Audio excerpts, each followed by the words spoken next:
எனது அன்பார்ந்த யூடியூப் நேயர்களே, இன்றைய தலைப்பாக ஒரு நல்ல தலைப்பு. இதை ஸ்கிப் பண்ணாமல் பாருங்கள். குறிப்பாக இன்றைய இளைய தலைமுறை, ஒரு 12 வயசுலேருந்து 25-30க்குள்ளே இருக்கக்கூடிய இளைய தலைமுறைகள் கண்டிப்பாக பார்க்க வேண்டிய வீடியோ இது. அதனால் வயதில் முதிர்ந்தவர்கள் இதை பார்த்தால் தங்களுடைய பேரப்பிள்ளைகளுக்கோ, மத்திய வயசில் இருக்கிறவங்களாக இருந்தால் தங்களுடைய மகன்களுக்கோ, பள்ளிக்கூடத்தில் காலேஜில் படிக்கிற மகன்களுக்கோ இதை ஃபார்வேர்ட் பண்ணி பார்க்க சொல்லுங்கள். அவ்வளோ நல்லா அருமையாக இருக்கும். அது குறிப்பாக தஞ்சை மாவட்ட மக்களுக்கு இன்னும் இது இன்ட்ரெஸ்டிங்காக இருக்கும். எனவே ஸ்கிப் பண்ணாமல் பாருங்கள். தயவு செஞ்சு சப்ஸ்கிரைப் பண்ணுங்கள். கீழே வீடியோ கீழே சப்ஸ்கிரைப்னு ஒரு எழுத்து வரும் சிவப்பு கலரில், அதை கொஞ்சம் அமுக்குங்க. பக்கத்தில் ஒரு பெல் பட்டன் வரும், அந்த பெல் பட்டனை அமுக்குங்க. இப்படி கொடுத்து நீங்கள் ஒரு ஆதரவு தெரிவிக்கணும். யாருமே சப்ஸ்கிரைப் பண்ணுறதுல என்ன கஷ்டம்னு எனக்கும் புரியல. காசா பணமாக இப்படி ஒன்று தட்டுறதில்ல. அது கூட நமக்கு தமிழர் நாகரிகம், நன்றி மறவாத தமிழன், நாகரிகத்தில் சிறந்தவன், நல்விருந்து ஓம்புவன் என்றெல்லாம் சொல்கின்றோம். ஒரு பட்டன் அமுக்க என்னன்னு தெரியல, சிரமமாக இருக்குது. அதனால் கொஞ்சம் சப்ஸ்கிரைப் பண்ணுங்கள் தயவுசெய்து. இப்போ தலைப்பு என்னங்கிறத பார்த்துருவோம். என் கண்முன்னே அழிந்த ஒரு கலாச்சாரம். இதுதான் தலைப்பு. என் கண்முன்னேயே அழிந்த ஒரு கலாச்சாரம். நம்ம கலாச்சாரம் தான், தமிழ் கலாச்சாரத்தில் சொல்கிறேன். இது இந்த ஒரு தலைப்பு. இது என்னன்னா மேலேருந்தெல்லாம் வரல. இதற்கு இன்ஸ்பிரேஷனாக இருந்தவர் எனது அருமை நண்பர் பழனி என்கின்ற ஒரு நண்பர். அவர் ஒரு நீண்ட நாளே பால்ய சிநேகிதர். அவருடன் நான் நிறைய அந்த பழைய காலத்து எங்களுடைய வாழ்க்கையை பற்றி நான் பேசிக்குவோம், ஒரு நோஸ்டாலஜி மாதிரி. அப்போ பேசும்பொழுது நான் நிறைய விஷயங்கள் ஞாபகம் வைத்திருப்பதை பார்த்துக்கிட்டு, இதே ஒரு வீடியோவாக போடுங்களேன், நம்ம இளைய தலைமுறைக்கு உதவுன்னு சொன்னார். சரி, போடுவோமேனு ஒரு முயற்சி தான். இதுக்கு எவ்வளோ ஆதரவு இருக்குதுன்னு தெரியல, இனிமேல் தான் தெரியும். இப்போ வீடியோக்குள்ளே போகலாம். அதாவது என்னை பொறுத்தவரையும் 2 நூற்றாண்டுகளில் நான் வாழ்ந்தவன். அந்த பாக்கியம் எனக்கு கிடச்சிச்சு. சாரி, 2 நூற்றாண்டுகளில் வாழ்ந்தவன். 20ஆம் நூற்றாண்டிலும் 21ஆம் நூற்றாண்டையும் பார்த்தவன். ஏன்னா நான் 50களில் பிறந்தது, 57ல் பிறந்த தொட்டு, ஒரு நூற்றாண்டின் மத்தியத்தில் பிறந்த தொட்டு 2 நூற்றாண்டுகளை பார்க்கும் வாய்ப்பு எனக்கு கிடைத்தது. சில பேருக்கு நூற்றாண்டின் ஆரம்பத்தில் பிறந்தாங்கன்னா, இப்போ 2010க்குள்ளே பிறந்தாங்கன்னா அவங்க ஒரே நூற்றாண்டு தான், 21ஆம் நூற்றாண்டு மட்டும்தான் பார்க்க முடியும். இந்த 2 நூற்றாண்டுகளை நான் பார்த்தேன். இன்றைக்கு எனக்கு 69 வயது நடந்து கொண்டிருக்கிறது. வருகிற ஆகஸ்ட் 28ஆம் தேதி எனக்கு 70வது வயது தொடுகிறேன். எனவே என் கண்முன்னே அழிந்த ஒரு கலாச்சாரத்தை நான் மனதில் பதிய வைத்திருக்கிறேன் நினைவுகளாக.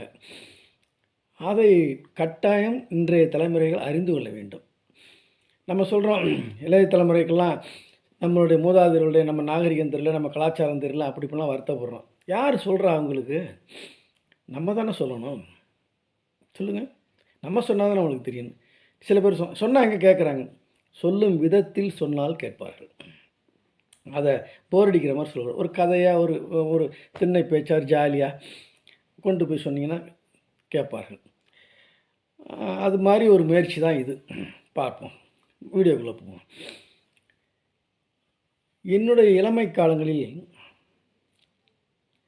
நான் தஞ்சாவூர் நகரத்தில் கரந்தட்டாங்குடி என்ற பகுதியில் வசித்து வந்தவன். என் இளமை காலங்கள் நான் பல டிஸ்ட்ரிக்டில் வசித்திருந்தாலும் என்னோடய இளமை காலம், ஸ்கூல் டேஸ், டீனேஜ், இதெல்லாம் காலேஜ் டேஸ், இதெல்லாம் தஞ்சை மண்ணில் தான் கழிந்தது. அப்போ நான் ஒரு தெருவில் குடியிருந்தேன். எங்கள் தெருவுக்கு பேர் இமார்த்தி கொத்தன் தெரு. இமார்த்தி கொத்தன் தெரு. கறந்துட்டாங்களாம் வித்தியாசமாக இருக்கும். கல்லுக்கார தெரு, சுண்ணாம்புக்கார தெரு, இமார்த்தி கொத்தன் தெரு. அந்த காலத்தில் ராஜராஜ சோழன் காலத்திலே தொழிலாளர்கள் வாழ்ந்த பகுதி இது. சீரங்கொத்தன் தெரு, கீரைக்காரன் தெரு, குருவிக்கார தெரு, இப்படிலாம் இருக்கும். அப்படி பார்க்கும் பொழுது அந்த காலத்தில் நான் இளமை காலங்கள் நான் வந்து ஒரு 8th 9th 10th படிக்கிற காலகட்டத்தில் மக்கள் எப்படி வாழ்ந்தாங்கன்னா, ஒரு தெரு இருக்குன்னா அந்த தெருவில் வாழ்ந்த குடும்பங்களுக்கு எந்த சீக்ரெசியும் கிடையாதுங்க. எங்கள் ஃபேமிலி சீக்ரெசி, எங்கள் ஃபேமிலி ரகசியம், குடும்ப விஷயம், இதை யாருக்கும் வெளில சொல்லக்கூடாது அப்படிங்கிற ஒரு மனப்போக்கு, மனப்பாங்கு யார்கிட்டையும் கிடையாது. அந்த தெருவே ஒரு குடும்பமாக வாழ்வோம். நாங்கள்லாம் பார்த்திங்கன்னா, வாலிப பசங்கள்லேருந்து சரி, வயசு பொண்ணுங்க இருக்கிற வீட்டுக்குள்ளே தடன்னு உள்ளே போவோம், கொல்லை வரையும் போவோம், அடுப்படி வரையும் போவோம். அது மாதிரி பொண்ணுங்களும் பையங்கிற இருக்கிற வீட்டுக்குள்ளே தடன்னு அது பாட்டும் பழகுங்க போகுங்க. அப்படி ஒரே குடும்பம். பொழுதன்னைக்கு நாங்கள் இன்னொருத்தர் வீட்டு திண்ணையில் உட்காந்துருப்போம், அவங்க வந்து இங்கே திண்ணையில் உட்காந்துருப்பாங்க. அது மாதிரி இந்த பொம்பளைங்க பொழுதன்னைக்கு இன்னொரு ஏதாச்சும் ஒருத்தர் வீட்டில் உட்காந்து பேசுவாங்க. காலையில் ஒரு வீட்டில் உட்காந்து மீட்டிங் போடுவாங்க, அப்புறம் சாயந்தரம் இங்கே வந்து மீட்டிங் போடுவாங்க. இப்படி அதுவும் மழைக்காலங்களில் பார்த்தா அடைமழை காலங்களில் ரொம்ப ஜாலியாக இருக்கும். எந்த குடும்பத்திற்கும் எந்த வீட்டிற்கும் ரகசியம் என்று எதுவும் கிடையாது. அவங்க புருஷன் பொண்டாட்டிலேருந்து, அவங்களுடைய பொருளாதாரத்திலேருந்து, அவங்க பிள்ளைகளுடைய முன்னேற்றம், படிப்பு கிடிப்பு எல்லோருக்கும் தெரியும். வறுமையும் தெரியும், செழுமையும் தெரியும், வீட்டில் உள்ள சண்டை சச்சரவுகளும் தெரியும், ஏமாற்றங்களும் தெரியும், எல்லாம் தெரியும். அப்படி இருக்க முடிஞ்சுச்சு அப்படின்னா, யாரிடத்திலும் கள்ளங்கபடம் இல்லை, கள்ளத்தனம் இல்லை, குற்ற உணர்வு இல்லை, யதார்த்தமாக வாழ்ந்தாங்க. அதனால் எதையும் மறைக்க வேண்டிய அவசியம் இல்லை. இன்றைக்கு பார்த்திங்கன்னா, இது எங்கள் குடும்ப ரகசியம், நம்ம குடும்ப விஷயம் இது வெளில யாருக்கும் தெரியக்கூடாது, தெரிஞ்ச அவமானம் அப்படிங்கிற மனப்போக்கை நான் இப்பொழுது காண்கின்றேன். ஏன் ஒரு குடும்பத்துக்குள்ளேயே பார்த்திங்கன்னா, தந்தை மகன், மகள் தாய், ஏன் கணவன் மனைவி, இவங்களுக்குள்ளேயே you are including my privacy, என் ப்ரைவசியை நீ வந்து ஸ்பாயில் பண்ணுற, என் ப்ரைவசியில் நீ என்னுடைய பர்சனல் மேட்டரில் நீ நுழையிற அப்படின்னு கணவன் மனைவியை பார்த்து சொல்கிறான். கணவன் மனைவியை பார்த்து சொல்கிறான். பர்சனல் மேட்டர், குடும்ப மேட்டருங்கிறது போய் இப்போ பர்சனலுங்கிற அளவுக்கு வந்துருச்சு. இதனால் என்ன அப்படின்னா, எல்லோரும் எதையும் வெளிப்படையாக பேசுகிற தன்மை போயிடுச்சு. உள்ளுக்குள்ளே நிறைய வச்சுக்கிட்டு புகையிறாங்க. இதனால் என்னாச்சு, டென்ஷன். இந்த டென்ஷனால் என்னாச்சு, பிபியும் சுகரும் கொலஸ்ட்ராலும் காமனாக போச்சு. எங்கள் காலத்தில் ஏதுங்க பிபிங்கிறது யாருக்கு வரும் தெரியுங்களா? மிகப்பெரிய பணக்காரங்களில் நிறைய பிஸ்னஸ் மேக்னெட்டு, நிறைய டென்ஷனு, ஃபோனை வச்சுக்கிட்டு அங்கே பேசி இங்கே பேசி, நம்ம ஒரு அரசியல்வாதிகள், பெரிய அரசு அதிகாரிகள், டென்ஷன், அங்கே மினிஸ்டர் கூப்பிட்ற இங்கே போகிறாருன்னு, அந்த மாதிரி உள்ளவங்களுக்கு பிபி வந்தது. மற்ற சாதாரண மக்களுக்கு பிபின்னா என்னன்னே தெரியாது. அதெல்லாம் பணக்கார நோய், சுகர்லாம் பணக்கார நோய். ஏன்னா மக்கள்கிட்ட அந்தளவுக்கு டென்ஷன் இல்லை. ஏன்னா எதையும் இங்கே வைத்து பூட்ட தெரியாதவர்கள். எல்லாம் ஓப்பனாக ஏற்ற வீட்டில் புருஷன் பொண்டாட்டி சண்டைனா அடுத்த நிமிஷம் இந்த பக்கத்து வீடு ஏற்றோடு உள்ளே போய் நிற்கும். ஏன்டா அந்த பொண்ணு அடிக்கிற அப்படின்னு இந்த அம்மா கேட்கும். பாருங்க அக்கா எப்படி பண்ணுறாங்கன்றான்னு. சரி வான்னு அவனே ரொம்ப பிரச்சனை போச்சுன்னா அந்த வீட்டு பொண்ணை இங்கே வந்து உட்கார வச்சு இங்கே இவங்க சாப்பாடு வைப்பாங்க. அவன் புருஷனுக்கு எடுத்துகிட்டு போவாங்க. சண்டை போட்டுக்கிட்டு துரத்தி விட்டா பொண்ணுங்க அம்மா வீட்டுக்கு போகிறதெல்லாம் அப்புறம்.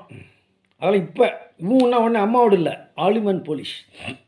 இப்போ அந்த காலத்துலாம் சண்டை போட்டால் பக்கத்து வீட்டில் வந்து உட்கார வச்சுக்குவாங்க, ஏற்ற வீட்டில் உட்கார வச்சுக்கோங்க, நம்ம 4வது வீட்டில் உட்கார வச்சுக்குவாங்க. 4 நாள் அது அங்கே சாப்பிட்டுக்கிட்டு இருக்கோம். இந்த பையன் எப்படி போயிட்டு வந்துக்கிட்டு இருப்பான். அப்புறம் 4 நாளில் இவங்களே போய் சமாதானப்படுத்தி ஒன்றா சேர்ந்துருவாங்க. அப்புறம் தான் தாய் வீடுங்கிறதெல்லாம் ரொம்ப ரேர். அந்த தெரு குடும்பத்துக்குள்ளேயே சால்வ் ஆகிடும். எனக்கு தெரியும் எத்தனையோ நடந்திருக்கு. இன்னும் சொல்லப்போனால் என்னோடய பர்சனல் அனுபவம் உண்டு. அதான் எனக்கு அப்போல்லாம் கல்யாணம் ஆகலை, 8 9 நான் நேரடியாக பார்த்த அனுபவத்தை சொல்கிறேன்.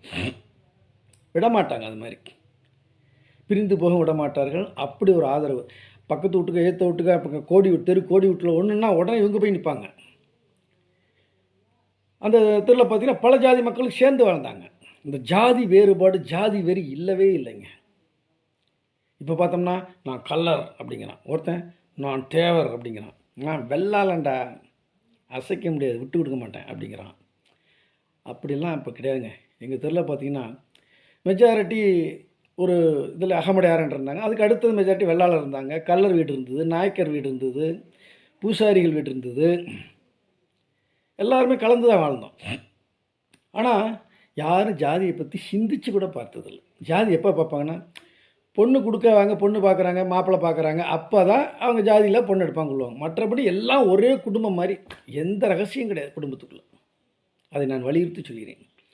ஒரு உதாரணத்துக்கு ஒன்று சொல்கிறேன். ஒருத்தருக்கு ஒன்றுனா அப்படி ஓடுவாங்க, உதவுவாங்க. இப்போ சொன்னேன்ல, அந்த பொண்ணு ஓடி போச்சு, ஒரு பொண்ணு கோச்சிக்கிச்சுன்னா ஒரு வாரம் இங்கே உட்காந்துருக்கு, நீ இங்கே உட்காருமா, அவன் கோவம் போகிற வரையும் நீங்கள் அங்கே போத அடிப்பான் போனான், நீ உட்காருன்னு. அவன் வந்து கூப்பிட்ட போடா, வருவா போ, எங்கே தானே இருக்கா போ, இந்த குழம்பு வேணுமா, சோறு கறி வடிச்சு எடுத்துகிட்டு போ, இல்லைன்னா சாப்பிடு, இந்த இலையை போட்டு சாப்பிடணும். ஒரு 4 நாளில் மெல்ல சமாதானம் ஆகி, நான் எங்கள் அக்கா, நான் வீட்டுக்கு போகிறேன் அக்கா அவர் கஷ்டப்படுறாரு அப்படின்னு கிளம்பி போயிடும். அப்போ என்ன செஞ்சாங்க, புருஷன் எடுத்தாரான்னா, இப்போ ஆல் விமனுக்கு போகிறாங்க போலீஸ் ஸ்டேஷனுக்கு. இப்போ ஸ்ட்ரீட் உமனுக்கு வந்தாங்க. அப்போ எல்லாம் ஸ்ட்ரீட் விமன் பெரிய பிக் ஹெட்டுக்கு வந்து செஞ்சுக்கிட்டாங்க. அதனால் பிரச்சனைகள் இல்லாமல் இருந்தது. ஒரு உதாரணம் சொல்கிறேன், பேருக்கெல்லாம் வேண்டாம். ஒரு நல்லா வாழ்ந்த குடும்பம், பிள்ளை குட்டிகள் அதிகம் உள்ளது. அவர்களுக்கு முனிசிபல் வரி, வீட்டு வரியை கட்ட முடியாத ஒரு சூழ்நிலை. தொடர்ந்து எத்தனை வருஷம்னு எனக்கு ஞாபகம் இல்லை, தொடர்ந்து கட்ட முடியல. 3 தடவை நோட்டீஸ் அனுப்பிச்சிருக்காங்க, கட்டலை. அந்த காலத்தில் என்னென்னா, முனிசிபாலிட்டியில் வீட்டு வரி கட்டலைன்னா நேராக வந்துடுவான். பைப் இருந்தால் பைப்பை பிடிங்கிறோம், பைப் இல்லைன்னு வச்சுக்கலாம், எதுவுமே இல்லைன்னா கதை பிடிக்கிட்டு போயிடுவாங்க. கதவை பிடுங்கும் கலாச்சாரம் பழக்கம் அப்போ இருந்தது. அது எந்த சட்டத்தின் கீழ் பிடுங்கினான்னு தெரியல, ஏன்னா அப்போ எனக்கு தெரியாது, சின்ன பிள்ளை, 9th 10th படிச்சுக்கிட்டு இருக்கேன். கதவை பிடுங்கிறதுக்கு வேனோட வந்துட்டாங்க. வந்து கதவை பிடுங்கணும், வரியை கட்டுறியா, இவ்வளோ பாக்கி இருக்க வரியை கட்டினா அவரால் முடியல, முழிப்புதுங்கி நிற்கிறாரு. கும்பல் கூடி போச்சு, அவமானம், ஒரு வீட்டு வரி கட்ட முடியல. அப்படிங்கும் பொழுது ஒரு 4 வீடு தள்ளி ஒருத்தர், இவருக்கும் அவருக்கும் எந்த சம்மந்தமும் இல்லை, அவர் மிலிட்ரியில் இருந்தவர், அவர் பேர் வேணும், ஆனால் வீரன். 15 நாளாக ஆட்டம் காட்டிக்கிட்டு இருந்த வெறிநாயை திருச்சி வானொலி நிலையத்தை 27 பேரை கடத்தி விட்டது தஞ்சை கரந்தை பகுதியில்னு சொல்லி வானில் பப்ளிஷ் பண்ண, வானில் அனௌன்ஸ் பண்ணுற அளவுக்கு வந்த ஒரு வெறிநாயை செத்த நாளில் ரோட்டில் பார்த்தார், வந்துக்கிட்டே இருந்தார், சைக்கிள் விட்டு இறங்கினார். பக்கத்தில் ஒரு வேலிக்காலில் ஒரு பூசணம் போத்துருது, நல்ல தலைச்சி, அதை அசைச்சு இப்படி பீமான் மாதிரி பிடுங்க, ஒரே அடி 2 அடி, கழுத்தில் ஒன்று இங்கே ஒன்று, செத்து போச்சு. இதை பிடிக்க ஒரு 15 நாளாக வாலிப பசங்களை அழகிங்க, தூக்கி போடங்களா அப்படின்ட்டு போயிட்டார். அப்பேற்பட்ட வீரன் அவர், தைரியசாலி. அவருக்கு பேரை நாங்கள் துரைன்னு வச்சுருப்போம், பேர் வேறு துரை மாதிரி வரணும். அவர் எங்கேருந்து வந்தார், யோ என்ன எங்கள் தெருவில் வந்து நீ கதவை பிடிங்கிறியா, அவர் கதவை கவர்மெண்ட் இருந்தால் வச்சுருக்கேன், உத்தரவு வச்சுருக்காங்க, பிடுங்கன்னு, நீ வையா கையை வையா பார்ப்பேன், கையை வெட்டுறேன். என்ன கவர்மெண்ட் சொல்லிட்டு பேசுகிறேன்ட்டு அவன் போய் பிடுங்க போகிறான். சட்டையை பிடிச்சி போய் பலாப்பழம் இழுத்துட்டார். அவன் பீம மாதிரி இருக்கான், இவர் வந்து ஒல்லியாக இருப்பாருலாம், புளி மாதிரி அடிக்கிறார். கலையப்புறம் ஆகி போச்சு.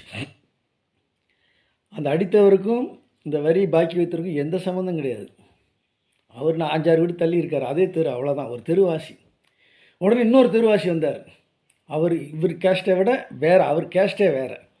அவர் உடையாந்து, எவ்வளோயா கட்டணும், அவர் நான் கட்டுறேன், நீங்கள் காசு வரும்போது மெல்ல, இவன் ஐயோ என்ன நீ மெல்ல கூடி பெண்ணாப்ப, அதுக்காக கதவை பிடிங்கி போட்டு விட்டுட்டோம், அதுக்கெல்லாம் நாங்கள் தெருக்காரங்க எதுக்கு இருக்கணும். உடனே அங்கேயே கட்டி ரசீதை போட்டாங்க. அவன் வந்தால் போனான், நான் என்ன கை வச்சதுக்கு அரசு அறுதியார் கை வச்சு சும்மா விட மாட்டேன், போலீஸ் கம்ப்ளைண்ட் பண்ணுவேன், நீ போய் பண்ணியா அப்படின்ட்டாங்க. அவன் போலீஸில் கம்ப்ளைண்ட் பண்ணால் போலீஸும் வருது. நம்ம தெருவில் ஒரு தெருக்காரனை காப்பாற்றுறதுக்காக ஒரு உணர்ச்சி வசப்பட்டு ஒரு வேலை செஞ்சிட்டார். அவரை காப்பாற்றலைன்னு நம்ம அதுக்கே தெருக்காரன் இருக்கும்னு சொல்லி அந்த ஏரியா கவுன்சிலர், அப்போ டிஎம்கே ஆச்சு, கவுன்சிலர் கூப்பிட்டு போய், ஏன்னா முனிசிபாலிட்டியில் போய் அந்த தாக்கப்பட்டவரை சமாதானப்படுத்தி காம்ப்ரமைஸ் பண்ணி பெட்டிஷனை வாபஸ் வாங்க வச்சு ஸ்மூத்தாக முடிச்சுக்கணும்னு சொல்லி அவர் மேலே கேஸே எல்லாம் பார்த்துக்கிட்டாங்க. இப்போ பார்த்தீங்கன்னா எக்ஸ்டென்ஷன் ஏரியா அதுன்னு பெருகி போச்சு, தெருவே பெருகி போச்சு. பார்த்தோம்னா 2nd ஃப்ளோரில் குடியிருக்காங்கன்னு கீழே உள்ளவனுக்கு தெரிய மாட்டேங்குது, பக்கத்தில் குடியிருக்காங்க யார் எங்களுக்கு தெரியாதுங்கன்றான், வீட்டில் இருக்காரா இல்லையா தெரியாதுங்க, சொல்லிட்டு போகலங்க. பக்கத்து வீட்டில் அளவு, இந்த பக்கத்து வீட்டுக்காரன் போக மாட்டேங்கிறான், ஆம்பாட்டுக்கு போகிறான், ஏற்ற வீட்டுக்காரன் பார்க்க ஆம்பாட்டுக்கு போகிறான். நான் இப்போ கண்ணால் பார்த்தது யாருமே இல்லை, அவங்கெல்லாம் கேட்டை பிடிச்சிட்டு உள்ளே உட்காந்துக்கிறாங்க, பணம் தூக்குற வரையும் வரல. அப்போல்லாம் ஒரு வீட்டில் ஒரு துக்கம் நடந்து போச்சுன்னா அந்த வீட்டுக்கு சாப்பாடு இன்னொரு வீட்டிலேருந்து போகும், நான் ஏற்றுக்கிறேன்னு. ஒரு நாள் ஒருத்தன் ஏற்றுவாங்க, இன்னொரு நாள் ஏற்றுவாங்க. ஒரு அகால மரணம் அடைஞ்சிட்டாங்கன்னா அந்த இழப்புக்கு ஆளானவர்களை, அந்த உறவினரை, நெருங்கிய உணர்வுகளை வீட்டுக்கு வீடு வச்சு சாப்பாடு போட்டு ஆறுதல் பண்ணி அப்படி அனுப்புவாங்க. அந்த கலாச்சாரம் இப்பொழுது எங்கே? சீரழிந்து அந்த கலாச்சாரம் மறைந்து விட்டது. ஏக குடும்பம், ஒரு தெருவே ஒரு குடும்பமாக இருக்கும். இப்பொழுது ஒரு குடும்பமே பலதாக பிரிஞ்சு போச்சு, மாறி போச்சு. ஆனால் வீடுகள் அந்த காலத்தில் நாட்டு ஓடுகளும் கூரை வீடுகளும், இப்பொழுது மாட மாளிகைகள் கூட உரமாச்சு. ஆனால் மனித இதயம் அந்த கலாச்சாரத்தை மறந்து விட்டது. மிக வருந்தத்தக்கது ஒன்று. இது மட்டும் இல்லை, இந்த கலாச்சார சீர்கேடுல இது ஒரு பிகினிங் தான். இன்னொரு அடுத்த வீடியோவை போடுறேன், இன்னும் அருமையாக இருக்கும் பாருங்கள். இது வந்து ஒரு இன்ட்ரொடக்ஷன். எப்படி இப்போ எதனால் இந்த இவ்வளோ மக்கள்கிட்ட இவ்வளோ டென்ஷன், இவ்வளோ பிபி, இவ்வளோ சுகர்னு எதாக இருந்தாலும் பூட்டி பூட்டி பூட்டி வச்சுக்கிறாங்க. ரகசியம் சொல்லக்கூடாது, சொன்னால் கேவலம். அப்போ யாரும் அதை நினைக்கலைங்க. ஏன் அப்படின்னு தெரியல. நம்ம வீட்டில் ஃபைனான்ஸ் இருக்கிறது தெரிஞ்சு விட, அவன் வந்து தெரிஞ்சு அவன் கடன் கேட்க வந்துடுவான். அப்படி அந்த காலத்தில் அப்படி இல்லை. மக்கள் வெள்ளையேந்தியாக இருந்தார்கள், ஒருத்தருக்கு ஒருத்தர் உதவி செஞ்சுக்கிட்டு. அங்கேருந்து வருவாங்க, அக்கா என்னம்மா, அம்மா ஒரு இன்னும் நல்லெண்ணெய் வாங்கிட்டு சொன்னாங்க. அக்கா அம்மா அவருக்கு இன்னும் சர்க்கரை ஜீனி இல்லைக்கா, கொஞ்சம் கொடுங்கக்கன்னு ஒன்று கொடுத்துருவாங்க. அந்த பாத்திரம் திரும்பி வரும். அந்த பாத்திரம் ஒரு 4 நாள் கழித்து வரும், ஒரு வாரம் கழித்து கூட வரும், இல்லை வராமல் 1 மாதம் கழித்து கூட வரும். இவங்க போய் கேட்க மாட்டாங்க, கொடுப்பாங்க அப்படின்னு இருப்பாங்க. ஆனால் வந்துடும், அதே ஜீனியோடு வரும் அந்த பாத்திரம். இப்போல்லாம் ஒரு ஃபோன் போட்டு கொடுங்கன்னா கூட பக்கத்து வீட்டில் போடுறதுக்குள்ள ஆள் இல்லை, முன்ன பண்ண பார்க்குறாங்க. ஒரு இது உதவி செய்கிற மனப்பான்மை போய்விட்டது. இப்படி ஒரு கலாச்சார அழிவை நான் பார்க்கிறேன். அடுத்த கலாச்சாரத்துக்கு 2வது வீடியோ போடுறேன். ஏன்னா இப்போ இருக்கிற இளைய தலைமுறைக்காக பேசுகிறதுட்டு ரொம்ப லாங்காக போட்டோம்னா என்னமோ பேசுகிறான்னு ஸ்கிப் பண்ணிட்டு போயிடுவாங்க. அதில் விட்டால் கொஞ்சம் கொஞ்சமாக உங்களுக்கு ஏற்றுவோம் பாடம். ஆனால் கண்டிப்பாக தெரிஞ்சுக்கொள்ள வேண்டியது அடுத்த டாபிக் எதை பற்றி இன்ட்ரெஸ்டிங். அன்றாட அந்த காலத்தில் நான் வாழ்ந்த காலத்திலே, சென்ற நூற்றாண்டிலே வாழ்ந்த காலத்தின் நடு மத்தியத்திலே, சென்ற நூற்றாண்டு 20ஆம் நூற்றாண்டு மத்தியம காலத்திலே மக்களின் அன்றாட வாழ்க்கை, உணவு பழக்கங்கள் எப்படி இருந்தது, எப்படி ரொம்ப அருமையாக இருக்கும். அது உணவு பழக்கங்களை சாப்பிட்றத பற்றி சொல்ல போகிறாங்க. இன்னும் அருமையாக டேஸ்ட்டாக இருக்கிறத பற்றி நான் சொல்ல வரல, இன்னும் நல்லாயிருக்கும். இதோடு இந்த முதல் வீடியோவை முடித்துக்கொள்கிறேன். பாகம் 2 என்று இதே தலைப்பில் வரும், அதையும் தொடர்ந்து பாருங்கள்.